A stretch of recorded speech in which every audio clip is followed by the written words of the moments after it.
apóstoles de Jesús. Parte 3. El primer concilio de la historia.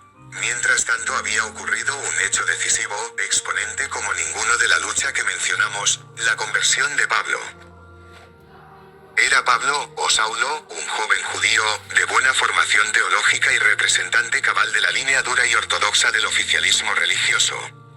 Llevado de sus convicciones, se habla puesto incondicionalmente al servicio del Sanedrín para iniciar la represión ante el nuevo movimiento de los cristianos. Tomó parte muy activa en la ejecución del joven Esteban y se movía por todos lados con gran sentido policial. Altivo, corría a lomos de su caballo camino de la ciudad de Damasco, con órdenes escritas de desarticular el movimiento cristiano que empezaba a extenderse por esa zona. Y en el camino su corazón se enfilaba decidido hacia su misión, resumando odio contra la nueva religión. De repente vio una luz cegadora. El caballo se detiene y relincha espantado. Pablo cae por tierra, está ciego, no ve nada. Pero una voz resuena a sus espaldas: Saulo, Saulo, ¿por qué me persigues? ¿Quién eres, Señor? Yo soy Jesús, a quien tú persigues. Anda, levántate y entra en la ciudad, allá se te dirá lo que debes hacer. Saulo cambió radicalmente, estaba dispuesto a hacerlo todo por amor de ese Jesús del camino, el mismo al que segundos antes perseguía.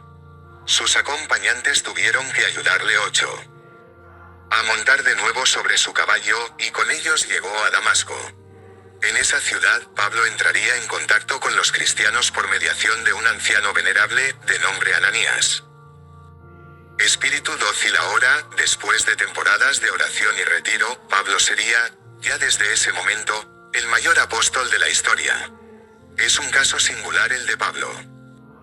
Con toda justicia se consideraría siempre a sí mismo como apóstol y la historia le llamaría el apóstol mayor que por antonomasia. Sin embargo, no pertenecía a los 12, ni conoció personalmente a Jesús de Nazaret. Su elección nace en ese momento en que es derribado camino de Damasco. El resucitado le encomienda la misión de apóstol y de testigo suyo. No testificará la experiencia del contacto físico en Galilea con el Maestro, pero reivindicará siempre como su máximo honor el de haber sido él también elegido como testigo de excepción del Señor resucitado. Pablo, el intransigente y nacionalista judío, convertido ahora en apóstol, iniciará pronto un estilo de misión original.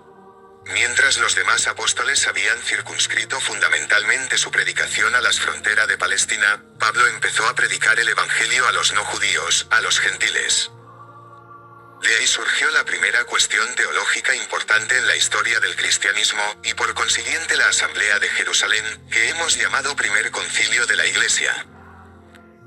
La cuestión era de vital importancia para el desarrollo futuro del cristianismo.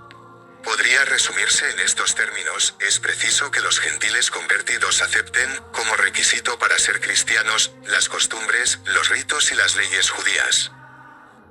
Nacida la religión cristiana en el seno del judaísmo, del que era su continuación y plenitud, parecía revolucionario para muchos de los primeros creyentes renunciar a la tradición judía.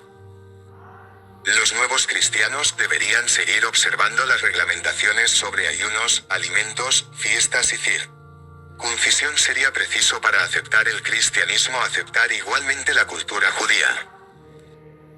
Pablo será el defensor decidido de la tesis de la universalidad.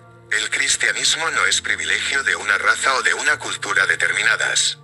En consecuencia, para ser cristianos, los individuos provenientes de la gentilidad no tienen por qué aceptar las leyes religiosas judías. Bastará que acepten la fe y la ley de Cristo. La tesis opuesta, mantenida por ciertos creyentes provenientes del judaísmo más rígido, sostenía: es preciso que los gentiles se circunciden y guarden la ley. Mayor que. Ante tal espinosa cuestión, las opiniones estaban divididas. El mismo Pedro parece que fluctuó sin atreverse a adoptar una postura definida, por temor a enfrentarse con la fuerte presión del grupo tradicionista de los judaizantes. Al menos esto se desprende de la referencia que Pablo nos ofrece en su carta a los Gálatas, en donde hace mención a una polémica sostenida con Pedro, en Antioquía, precisamente respecto a este tema. De cualquier modo, el Concilio de Jerusalén, que reunió a la totalidad de los apóstoles, definió claramente su posición universalista. Pedro, Santiago y todos los demás, de indudable respetabilidad para todas las tendencias, manifestaron claramente la no necesidad, para los cristianos provenientes de la gentilidad, de la judaización previa.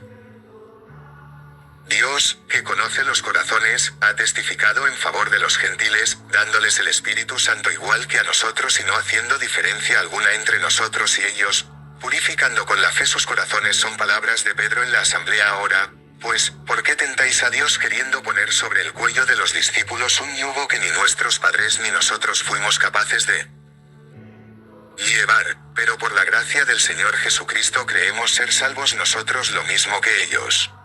Mayor que, los judaizantes pretendían utilizar a Santiago el Menor como un abanderado y figura representativa. En efecto, se trataba de un personaje venerable y fiel observante de las tradiciones judías. Se equivocaban. La postura adoptada por Santiago venía a refrendar la opinión de la mayoría, de Pedro y de Pablo. El Espíritu Santo había iluminado a los congregados en la asamblea. El cristianismo rompía las barreras de la cultura judía y se convertía en la religión universal. No es infundado pensar que, en este primer concilio de la historia, la Iglesia se jugaba su futuro.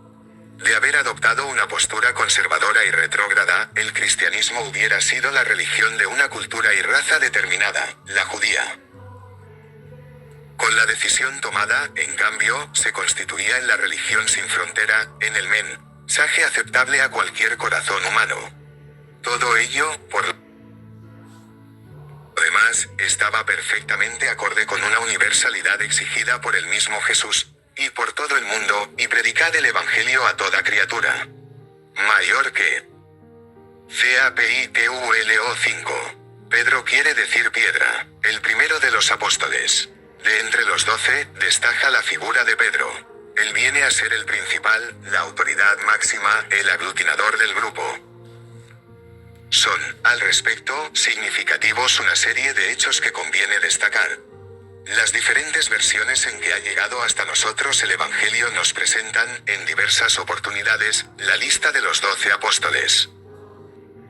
Ahora bien, mientras que el orden en que son nombrados los demás puede sufrir variación, el número 1 corresponde, invariablemente, a Pedro. Todas las listas empiezan con el nombre de Simón Pedro y se cierran con el odioso de Judas, el traidor.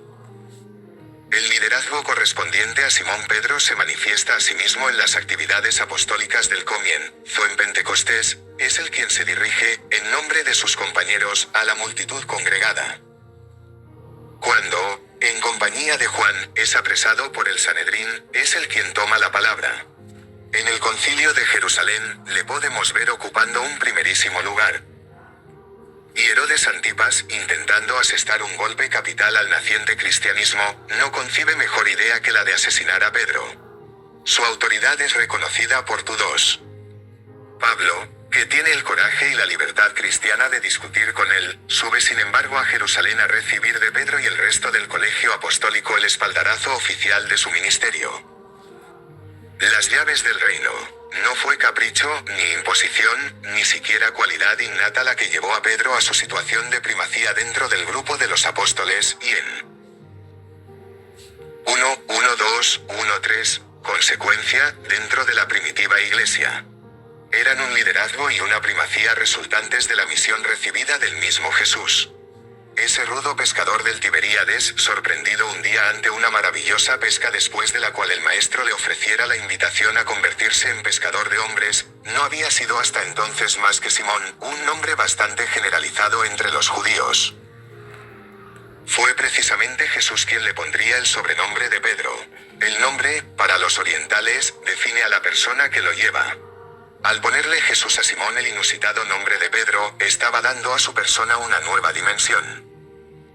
El nombre de Pedro es desconocido anteriormente como nombre de persona. La palabra, en la lengua original griega de los evangelios, significa piedra. Una traducción literal del texto en que se nos narra este hecho nos daría, entonces, la siguiente versión: y yo te digo que tú eres piedra y que sobre esa piedra edificaré mi iglesia, y las puertas del infierno no prevalecerán contra ella. Yo te daré las llaves del reino de los cielos, y cuanto atares en la tierra será atado en los cielos y cuanto desatares en la tierra será desatado en los cielos. mayor que. Estas palabras están llenas del lenguaje metafórico oriental. Las llaves del reino, la piedra sobre la que se asienta la edificación, el poder de atar y desatar están aludiendo claramente a la primerísima posición de Pedro en la comunidad de creyentes. En los escritos bíblicos, la autoridad de Pedro es evidente. La teología católica reivindicará además para sus sucesores, esto es, para los obispos de Roma, esa tarea central en la Iglesia. Pedro sería, en ese caso, el primer papa de la historia y la institución del papado de Roma sería la de los sucesores de Pedro. Prisionero de Herodes. Entre las numerosas veces que Pedro debió conocer la cárcel, los Hechos de los Apóstoles nos narran una en que estuvo a punto de ser ejecutado. Herodes Antipas, nieto de aquel otro Herodes que persiguió a Jesús niño, gobernaba Palestina en nombre del emperador romano. La política de los gobernadores en esa provincia resultaba ya un juego de tira y afloja con el poderoso Sanedrín, de una parte, y las autoridades romanas, de otra. Queriendo, pues, Herodes congraciarse con los dirigentes judíos, empezó a asestar golpes definitivos contra el recién nacido movimiento cristiano. La primera víctima fue Santiago, uno de los principales apóstoles, quien murió decapitado. Ante el éxito obtenido con esta operación a los ojos del Sanedrín, Herodes se enardeció. Decidió encarcelar a Pedro, cabeza del naciente grupo, con la intención manifiesta de ejecutarlo después de la fiesta de la Pascua. El golpe de desarticulación del cristianismo habría de ser perfecto y la adhesión a su política de los jefes judíos quedaría con esto garantizada. Pero frente al poder del hombre estaba el poder de Dios.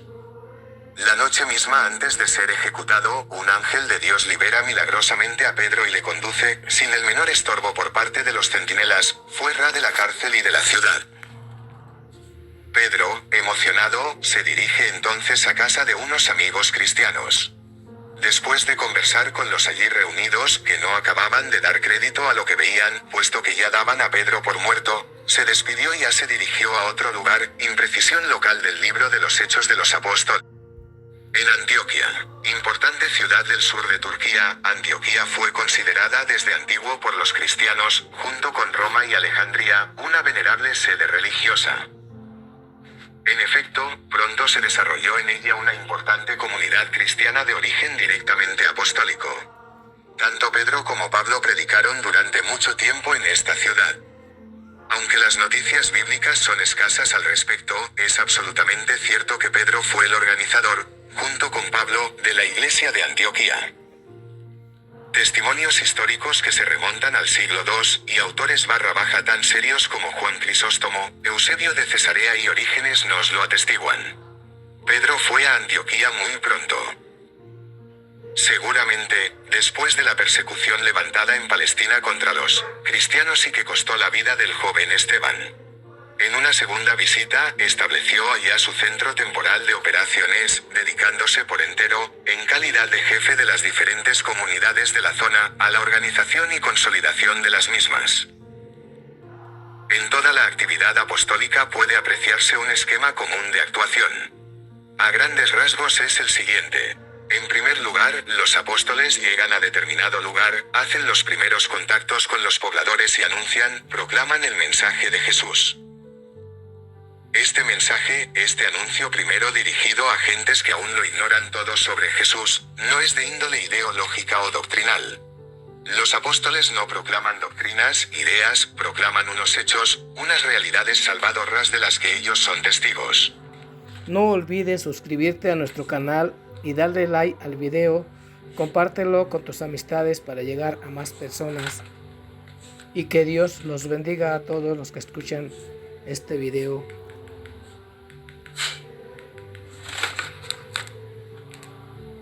A Jesús de Nazaret, Hijo de Dios, enviado a la tierra, el cual fue muerto por nuestros pecados, ha resucitado.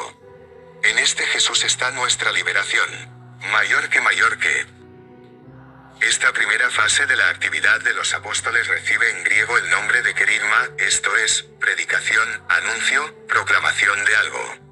En un segundo momento, despertado el interés de los oyentes por conocer más a fondo en qué consiste y qué implicaciones prácticas comporta la liberación de Jesucristo, se inicia un período de formación llamado catecumenado mayor que.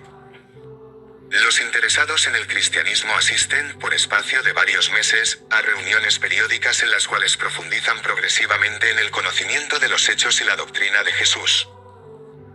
Por fin, los que libremente aceptan y se comprometen a cambiar su corazón y su vida de acuerdo con el Evangelio, son bautizados, signo exterior que les constituye en miembros de la Iglesia o comunidad de cristianos.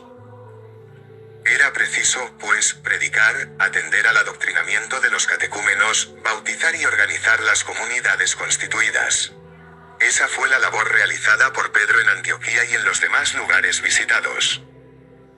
Al frente de cada comunidad, los apóstoles sientan las bases de su organización interna, eligiendo a los responsables de ella, obispos, diáconos y presbíteros. En este sentido, la teología católica ha visto siempre en los sacerdotes y obispos de la Iglesia a los sucesores de los apóstoles. Para realizar esta labor, Pedro estuvo varios años en Antioquía. Consolidada esta Iglesia, se lanzó al corazón mismo del imperio, a Roma. El primer papa de Roma. Ir a Roma, la capital imperial, la ciudad más grandiosa del mundo, era un reto para los afanes evangelizadores de Pedro. Si se lograba organizar en el corazón del mundo entonces conocido una fuerte comunidad cristiana, se habría avanzado mucho en poder de influencia. Roma podría ser, como de hecho lo empezó a ser desde entonces, un gran centro de irradiación cristiana. Roma les reservaba, sin embargo, mucho dolor. Pocos movimientos han sido perseguidos en la historia tanto como el movimiento cristiano en la Roma imperial. La revolución interna que destruía las bases de un imperio, cuya religión oficial debía ser respetada al máximo, sus implicaciones políticas, sin aceptar la menor crítica, tenía que ser por fuerza dolorosa. Es interesante mencionar a este respecto que la política de los emperadores fue siempre liberal con todo tipo de religiones e ideologías. ¿Qué fue entonces lo que motivó que el cristianismo recibiera un trato tan diferente? Sin lugar a dudas, su peligrosidad revolucionaria de aquel orden de cosas. Penetrando en el corazón de los hombres, el cristianismo no se reducía a una vana y verbalista profesión de fórmulas filosóficas, sin ningún tipo de conexión con la vida. El cristianismo revolucionaba conciencias y actitudes y por ello tenía un peso específico en la vida práctica de la sociedad. Los apóstoles, que por otra parte predicaron el respeto y la sumisión a las autoridades civiles, iban sembrando en las conciencias la inconformidad con la esclavitud, el vicio y el materialismo vigente. La religión cristiana minaba de esta manera los fundamentos políticos de un imperio basado en gran parte en estos inadmisibles fundamentos. La persecución emprendida contra los cristianos llevó a millares de estos a ser devorados por las fieras del circo, en truculentos espectáculos de diversión de masas, o a ser convertidos acción nocturna de los exquisitos jardín en antorchas vivientes para iluminanes de Nerón. De esa comunidad que él había en Pedro habría de ser un mártir más, grado. La tradición nos cuenta que fue crucificado con la cabeza hacia abajo a petición propia, ya que se consideraba indigno de morir como su maestro. Las noticias concretas sobre los años de estancia en Roma, al frente de la cristiandad allí constituida, son escasas. Lo cierto es que Pedro tuvo que soportar uno de los períodos más duros de la vida del cristianismo. Aquel que coincidió con el gobierno de Nerón, el tristemente famoso emperador cuyo odio hacia los cristianos fue acerbo y cuya persecución se desarrolló de un modo implacable. Una bella tradición, de incierta base histórica, nos ha pintado el cuadro de Pedro, marchando abatido, triste y decepcionado, de la ciudad difícil. En el camino del desconsuelo, se le apareció Jesús que le dijo la famosa frase, Quo vadis?